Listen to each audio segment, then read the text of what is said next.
على عباده الذين اصطفى أما بعد فأعوذ بالله من الشيطان الرجيم بسم الله الرحمن الرحيم ألم تر كيف فعل ربك بأصحاب الفيل ألم يجعل كيدهم في تضليل وأرسل عليهم طيرا أبابيل ترميهم بحجارة من سجيل فجعلهم كعصف مأكول صدق الله العظيم وصدق رسوله النبي الكريم ونحن على ذلك من الشاهدين والشاكرين والحمد لله رب العالمين اللهم صل على محمد وعلى آل محمد كما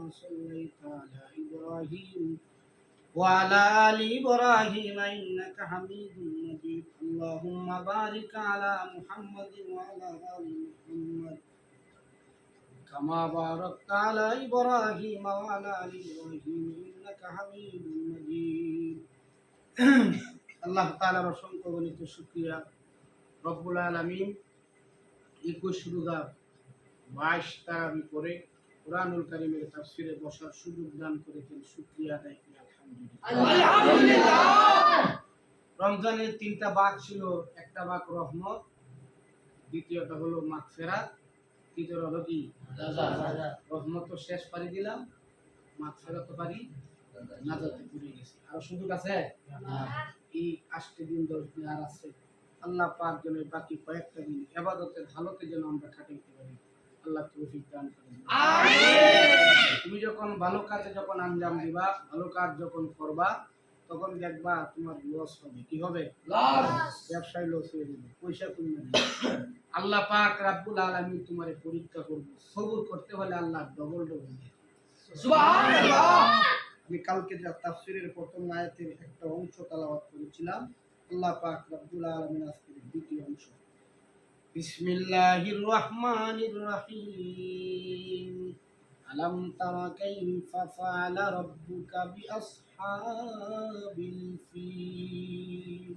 আজকেও প্রথম আয়াতের তাফসীর করতে হবে।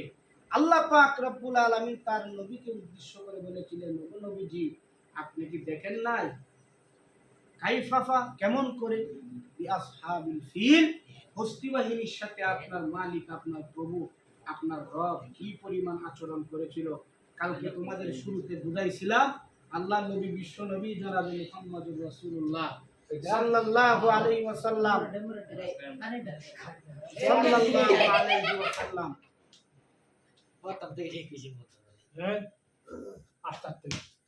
আল্লাহ নবীর কাছে যখন বলা হয়েছিল যে আবেসিনিয়ার একজন মানুষ, সে হস্তি বাহিনীর সাথে এসেছিল হাতির দায়িত্বে, 12 জন হাতির দায়িত্বে 12 জন ছিল লিডার, এর মধ্যে একজন সেও ছিল। সে বলল, ওগো নবীজি আমি এই আযাবে আর গজবে পড়ার পরে আমি তওবা করেছিলাম, কিন্তু এরপরে আমার এক হাত, এক চোখ, একটা পাও চলে গেছিল। নবীজি বলেছিল, আবু বকর এজন্যই তো আল্লাহ পাক আমাকে বললেন আলাম তারা কাইফা ফাআলা রাব্বুকা বিআসহাবিল ফিল। ওগো নবী আপনি কি দেখেন নাই? আবু বকর আমি তো দেখেছি। আল্লাহু আকবার। যাই হোক ভাইরা, যুগে যুগে এই পৃথিবীতে কাফের বেঈমান বেদিন যারা, তারা চেষ্টা করবে ইসলামকে নিভিয়ে দেওয়ার জন্য, কিন্তু আল্লাহ পাক তার দ্বীন এই জমিনে ঠিকই রাখবে। সুবহানাল্লাহ। আমার ভাইরা আবার আসেন, পিছনের অংশ যদি না বুঝেন তাহলে তাফসীরের অংশটা বুঝবেন না। ইয়ামানের এক বাদশা ছিল, সর্বশেষ যে বাদশা, এই বাদশার নাম ছিল ইউসুফ জুনাওয়াজ। কি নাম ছিল? ইউসুফ জুনাওয়াজ। তোমরা যদি শৃঙ্খলা মতে না বসো, তোমাদের তে কষ্ট তো আমার বেশি হয় না, না কম কষ্ট হয় আমার? হ্যাঁ, আপনারা নামাজ পড়েন কিন্তু আমার নামাজ পড়াইতে হয়, কষ্ট কম হয় না বেশি হয়? হ্যাঁ বেশি। আলাম তারা তো করি না, কোরআনুল কারীম কইরা তো তোমাদের এই তারাবিটা পড়ন লাগে, কষ্ট কি হয় না আমার? তো তোমরা একটু বই বা এটাও যদি আনিজি করো তাহলে কিভাবে সম্ভব? আজকে চলে গেল 22 তারাবি, আর মাত্র পুরাপুরি হইলে আর উপরে 8টা, ঠিক না? আর আমার ভাইবা 5 দিন, কারণ 27-এর পরে তো আমি থাকতাম না, আমার শেষ, আমি জানবো প্রথম শেষ করে 27 আমি চলে যাবো। তো আমি মাত্র আর 5 দিন বলবো। কয় দিন? 5 দিন। বয়ানে বলবো 4 দিন, কারণ ফার্স্ট দিনের জন্য তো সবে কদরের বয়ান, ঠিক না? চাইছিলাম 10টা সূরা পড়তাম, আমি একটা আয়াত কালকে পড়ছি, অর্ধেকই দিল না, 3 ভাগে। আজকেও শুরু করছি, এটাও তো 4 ভাগের 1 ভাগ দায়িত্ব না। এই আলাম তার 5টা আয়াত শেষ করতে পারি সন্দেহ মধ্যে। আল্লাহু আকবার। আল্লাহ পাক রাব্বুল আলামিন এজন্য বলেন, কোরআনুল কারীম নিয়ে যদি কেউ গবেষণা করে, আল্লাহ পাক রাব্বুল আলামিন তার জ্ঞান আল্লাহ বৃদ্ধি করে দেয়। সুবহানাল্লাহ। বাদশার নাম কি? ইউসুফ জু নওয়াজ। জালেম বাদশা, মূর্তি পূজা করে। কি করে? মূর্তি পূজা। কোন দেশের বাদশা? ইয়ামানের বাদশা। আজকের এই সারাংশটা বুঝলে তাফসীরের আগামীকালকে মোটামুটি ফিনিশিং অর্ধেকটা বুঝবা। এই ইউসুফ জু নওয়াজ মূর্তি পূজা করে। কি করে? মূর্তি পূজা। এর বিরোধিতা করলে হেরে মাইরা, বিরোধিতা করলে মূর্তি পূজা যারা করে তারা হলো মুশরিক। তারা কি? মুশরিক। এখন এক পর্যায়ে এই বাদশার রাজ দরবারে একজন পণ্ডিত ছিল। কি ছিল? আগের দিনে পণ্ডিতেরা গণাগণ্য হইতো। কি কইতো? গণাগণ্য জানতো, বড় বুঝতো। এই পণ্ডিত কইল, বাদশা, আমার যে পরিস্থিতি, শরীর আগের মতো, স্মরণ শক্তি আগের মতো নাই, চামড়া ঢিল হইছে, চোখে আগের মতো দেখি না, মনে হয় বেশি দিন বাঁচতাম না। তে আপনার পছন্দ মতে একটা সুন্দর সুঠাম দেহের বেরিন এমন একটা ছেলে আমাকে দেন, যারে আমি জাদুবিদ্যাটা শিখাইয়া যাই। নাউজুবিল্লাহ। জাদুবিদ্যা শিখাইতে। ঠিক আছে, একটা ছেলেকে নির্ধারণ করা হলো। এই ছেলেকে এই পণ্ডিতের বাড়ি পাঠানো হয়। এই যাজক, এই জাদুঘর তার মন্ত্র শিখা। একদিন, 2 দিন, 3 দিন, হঠাৎ করে এই যুবক রাস্তা দিয়ে যখন যা, হঠাৎ করে তাকায় দেখে এই 2 রাস্তার তার বাড়ি আর এই পণ্ডিতের বাড়ির মাঝখানে এক জায়গায় একটা ছোট কুরের ঘর। এই জায়গার মধ্যে একজন আল্লাহর ওলি, উনি ঈসা নবীর অনুসারী। কোন নবীর? ঈসা নবী আছে? নাই। উনি আবার আসবেন আমাদের নবী হযরত মুহাম্মদ সাল্লাল্লাহু আলাইহি সাল্লামের উম্মতের এই নবীর উম্মত হইয়া এই দুনিয়াতে আসবেন ঈসা আলাইহিস সালাম। কিয়ামতের আগে আসবে কি আসবে না? সময় কাছে এসে আমার ভাইয়ারা, যাই হোক, এই পণ্ডিত যখন তার শিক্ষা দেয় এই যুবককে, হঠাৎ করে ছেলের নজর গেল এই কুড়ে ঘরের দিকে। এই ঘরে যখন যে পৌঁছলো, ঈসা নবীর অনুসারী লোকটা আবার একদিকে আল্লাহর ওলি। সেই যুবক যখন এই বৃদ্ধর কাছে গেল, যাওয়ার পরে বললো, বাবাজি তুমি কি করো? বলে, ইউসুফ জু নওয়াজ, এই জালেম বাদশা, তার এক পণ্ডিত যে গণাগণে, তার কাছে আমার জাদুবিদ্যা শিক্ষা দেয়। এই আল্লাহর ওলি বলে, বাবা তোমার কপালে তো আমি দেখতেছি জাদু করি না, তোমার কপালে তো ঈমান চমকাইতেছে। ভাই, কার কখন হেদায়েত হয়, কে কোন কথাই কোন সময় পরিবর্তন হয়, দুনিয়ার কেউ জানে না। কে জানে? আল্লাহ। এজন্য লাগে থাকা, সব সময় লেগে থাকা। আমরা যারা মসজিদে তারাবিরা হরতাছি, রোজারি হরতাছি, রোজারি রাখতাছি, এটা আল্লাহর পক্ষ থেকে আমরা একটা নিয়ম, ঠিক না? বলে সবাই হরতাছেন, আল্লাহ কেউ কেউ ঝামেলার মধ্যে ফালাইতেছে। কি ঝামেলা, কি অশান্তি কের মধ্যে রয়েছে? এই ঝামেলার ভিত্তিতে একদিন কবরে চলে যেতে হবে। জীবন যৌবন দুটোটাই কি ধ্বংস, ঠিক কিনা?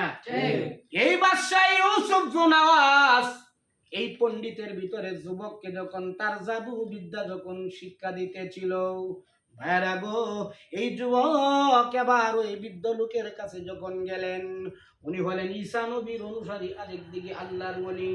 আল্লাহর ওই ডাক দিয়ে বলে, যুবক তুমি জাদু বিদ্যা কেন শিখো? তোমার কপালের ভিতরে ঈমানের নূর চমকায়। সুবহানাল্লাহ। যুবকটা জবাব দিয়া বলে, ঠিক আছে হুজুর, আমারে 3টা দিন সময় দেন। কয়দিন? 3 দিনের ভিতরে আমি একটা সিদ্ধান্ত নিব, এরপরে আপনাকে জানাবো। ঘটনাক্রমে এর প্রথম দিন, দ্বিতীয় দিন, তৃতীয় দিন যখন হয়ে গেল, আমার ভাইয়ারা গো, মিশরের ইয়ামানের খাইরুতে, এই রাজধানীর মধ্যে রাজধানীর মাঝখানে, রাস্তার শহরের মাঝখানে একটা পয়েন্ট থাকে। যেমন গফরগাঁও একটা পয়েন্ট আছে না? মূল পয়েন্ট একটা আছে না? পয়েন্টের নামটা কি? গুরুয়াটার পয়েন্ট না, সাদনি মুরু একটা মেইন পয়েন্ট, মূল শহরের একটা কি। এই পয়েন্টের ভিতরে বিশাল এক বাঘ। বাঘরে কেউ যাইব? মান্না কাপড় দিলে কেউ যাইবনি। বলে না, কেন? বলে হুজুর বাঘ আইছে, না জানি কারে ধরে, এমন পুরা মিশর অচল হয়ে গেল, পুরা ইয়ামান অচল হয়ে গেল, পুরা ইয়ামানের মানুষ আর চলতে পারে না। তীর ধনুক যারা লইয়া দা তারা কো সর্বনাশ, তীর যে মারবাম, যদি আধা হতো গিয়ে তীর আটকে বাঘে আমার খাই লেবো। চিন্তা আছে না নাই? তুমি একবার মারতে গেলা তোমার লুঙ্গি খুললে আধা হতো তোমার জীবনকে বাঁচাইবো, ঠিক না? ভস হয়ে শক্ত করে দেওয়া লাগবো।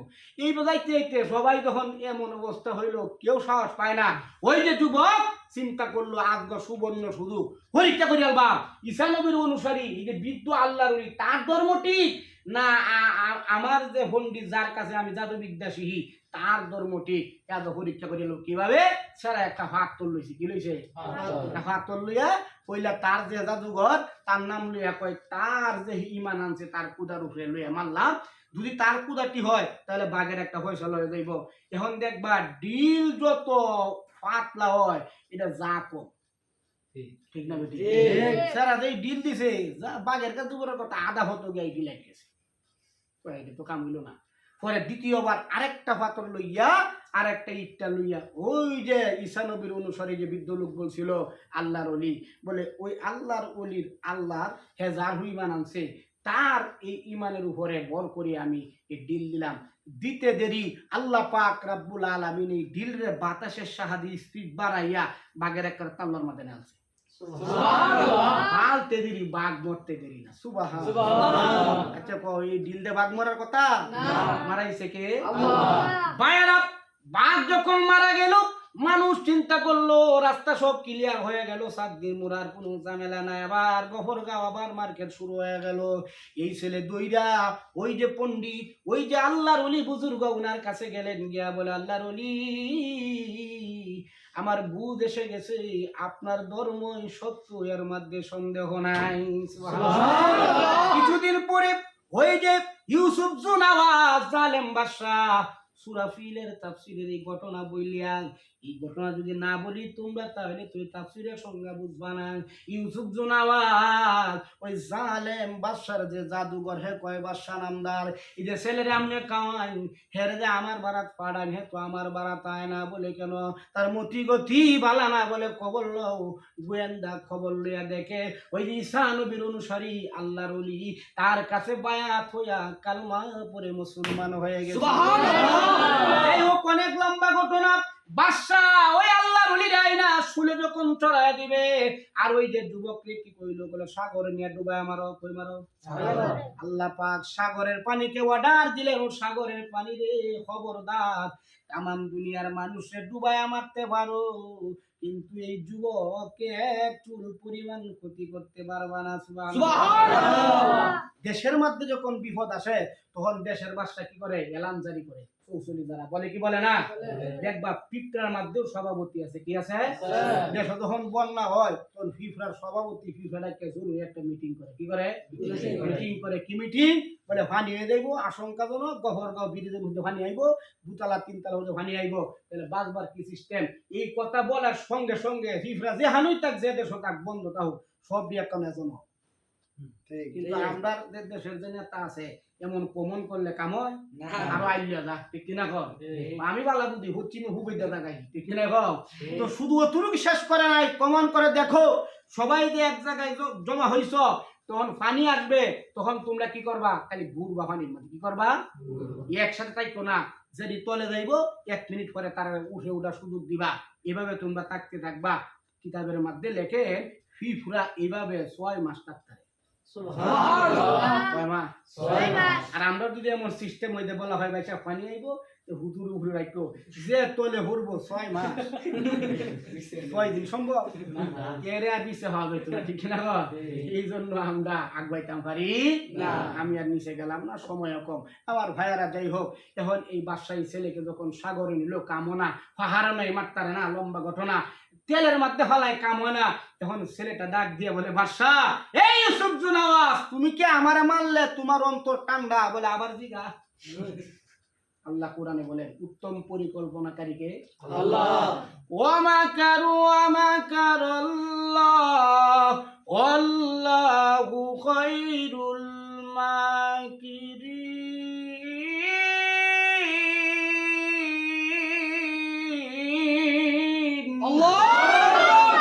আল্লাহ কয় উত্তম উত্তম পরিকল্পনাকারী আল্লাহ। তুমি যতই ষড়যন্ত্র করো, মালিক তোমার সব ষড়যন্ত্র মিনিটেই ধ্বংস করে দিবে, ঠিক কিনা বলে? সূরা ফিলের 2 নম্বর আয়াত যেদিন কালকে তেলাওয়াত করব, তাইলে তোমরা এই সারাংশটা বুঝবা। যাই হোক, এবার এই যুবক বলতেছে, এবার সালামদার আমার মারলে কেমনে শান্তি? বলে বলে যদি মারতে চান এই তীরটা ধরেন। বলে কি করতে হবে? বলে 1000 তীর মারলে আমি মরবো না। বলবেন আপনি তো বেঈমান, আমি যে আল্লাহর উপর ঈমান আনছি এই আল্লাহর নামে তীর ছাড়লাম, যদি ছাড়তে পারেন তাহলে আমার মারতে পারবেন। বাদশা আবার কৌশল চিন্তা করলো, ওখান যদি এইটা কই আর মরিয়া ভা বলে তো মানুষ কি আল্লাহর হরি মানানবো, তো তোর বিপদ হলো একটা মরি আরো লাখ লাখ হেদায়েত এগুলো, ঠিক না? আর মুসিবত বাড়বো। একবার দুইবার দ্বিতীয় তীর হের প্রধান নামে লইছে, দ্বিতীয় তীরও তার ভগবান লইছে, কাম হয় না, পাঠাল কাম হইতো না। যখন এই ছেলের মানে আল্লাহর নামে যখন এই ছেলে যা ঈমান আনছে তার উপরে তীর যখন টান দিছে, তীর ছেলের সরে লাগিয়া ছেলে শহীদ হয়ে দুনিয়াতে বিদায় হয়ে গেছে। সুবহানাল্লাহ। বাদশা খুশি না দাদা? খুশি বানা আমুরিয়াছে। এই দৃশ্য দেখে হাজার হাজার মূর্তিপূজকরা কয় এই বাদশার আল্লাহ ঠিক এই তীরে কাম হইছে। আরো হাজার হাজার মানুষ, কমসে কম 20 করে হাজার হাজার মানুষ কালমা পড়ে মুসলমান হয়ে গেছে। সুবহানাল্লাহ। আমার ভাইয়ারা, আগামী কালকে দ্বিতীয় খণ্ড বলবো। এখন বাদশা চাইছিল একজনে মাসে, ওহন মারতে গিয়া কোটি হইছে না লস হইছে? আরো হাজার হাজার মুসলিম হইছে। বাকিরার কি হইছে কালকে বলবো।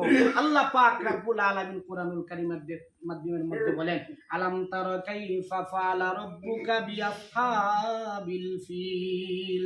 ওগো নবী, আপনি কি দেখেন নাই আপনার মালিক, আপনার প্রভু, আপনার রব হস্তি বাহিনীর সাথে কি আচরণ করেছে? আগামী কালকে বুঝবার বিষয় হলো হস্তি বাহিনী কারা, তারা কেন এসেছিল, তাদের উদ্দেশ্য কি ছিল, আল্লাহ পাক তাদেরকে ধ্বংস কিভাবে করেছিল। আগামী কাল হবে তার ব্যাখ্যা।